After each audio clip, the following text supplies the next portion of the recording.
Howdy, it's WCCS 101.1 FM, AM 1160, WCCSradio.com. Bob Pollock with us once more. We talk yards and gardens and plants and trees and insects and winter varmints and all of those different things. We've been talking in recent weeks about things like getting your lawn ready for the winter, moving shrubs around and your bulbs and all of those other things. I don't know that there's anything that we haven't covered when it comes to this time of the year and the timing of getting things ready for the dead season.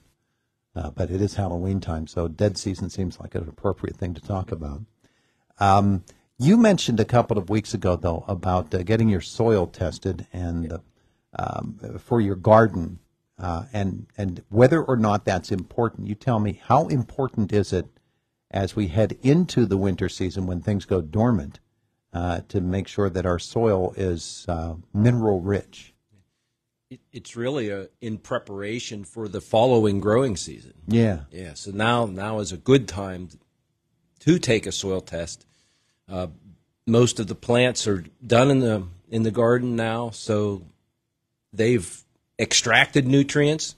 So we've grown those plants, we've harvested the crops from them, and in doing so, we're removing nutrients from that space. Mm-hmm. So then we need to look at, do we need to replenish any of those?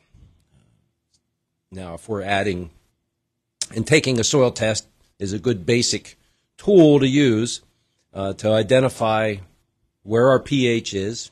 How has that fluctuated? Have we checked it in recent years? And every 3 to 5 years is kind of a window to do a test, unless you've done something, changed something drastically, or added a lot of manure or compost, or really renovated, made changes where you've added things. And so what's our new picture that we're looking at here now? What value has that added as far as nutrients go, and has the pH changed?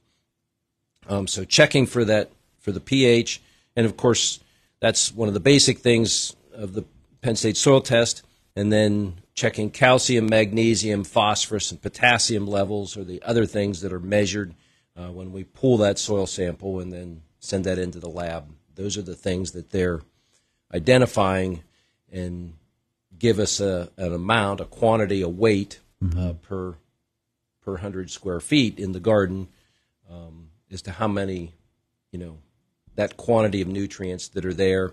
Are they still in balance? It's not only the quantity, but it's the balance of some of those nutrients, like the magnesium, the calcium, the phosphorus, and potassium against each other, because that sometimes can cause us problems if one gets excessive and one is deficient. So we want to look at that, see where we are, because we still have time yet this fall that if we need to make changes, especially with if we need to add lime, fall's a great time to do that, because lime is just crushed up limestone rock, and we have quarries around the region that they mine the rock, the limestone rock. They crush that, and for lime they make it into a powder. If we don't crush it as coarse, you buy it to put on your gravel driveway. Yeah. Same thing, just not quite as smashed as. Good point. Crushed is the other. Little less likely to absorb into the soil, too. I should mention our conversation brought to you by Marcus & Mack, voted best personal injury law firm in the Best of Indiana County contest. Marcus & Mack, a law firm representing injured people. We do have a caller this morning. Let's find out what's going on. Good morning. Oh, good morning to you, too. I have a question concerning pruning. Mm-hmm. Go right ahead. Can you do that in the fall as well? I know most time you're supposed to do it in the spring, but can you do it in the fall as well? Will it hurt the trees or bushes? Okay, that varies with which trees and shrubs we want to prune. Well, basically, I have blueberry bushes. I want to. Okay, we want to do that. Yeah, blueberries preferably. We want to do that in late winter is the best time, because sometimes we can run into issues over the winter. If we get some dieback If we do all our pruning now, it's not that the season's over. Once the leaves drop and those plants go dormant, and they aren't yet, the leaves may be coloring, but those plants are still functioning. We've had no hard freezes to really, stop plants from growing. The temperatures aren't cool enough yet. The soil temperatures aren't cool enough yet. We want to leave those plants go as long as we can until some of those natural events help put those plants into dormancy. And then with blueberries, we can have between varieties, there can be differences in hardiness. Some are a little more marginally hardy here, and some are, very, very hardy here. So those more tender ones, we definitely want to wait till the worst of winter's over before we assess, where we are with those. And the other thing is if we get into storms where we have heavy wet snow or we have ice events that can break branches or cause damage that way, if we've already pruned that plant now, we have less to work with, if there's damage done. Whereas if we kind of leave them alone now, then hopefully we won't have as much damage to remove, later in the winter. So that's why we want to. And the other thing is with flower buds, depending on what kind of temperatures and fluctuations we get over the winter, we can get damage to flower buds as well as leaf buds.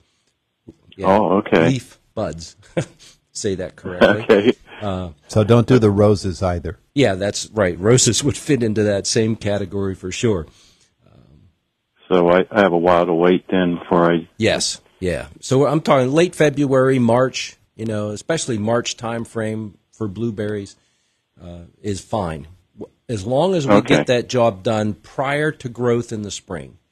We still want them to be dormant and not coming out of that dormancy. Once we get into sometimes we'll get warmer spikes in the weather in March, or we might get a week where it's warmer, and then we'll start to get activity in the plant. But if we can kind of get that job done prior to that, and March is usually a good time to do that. That'll work out really well. Okay.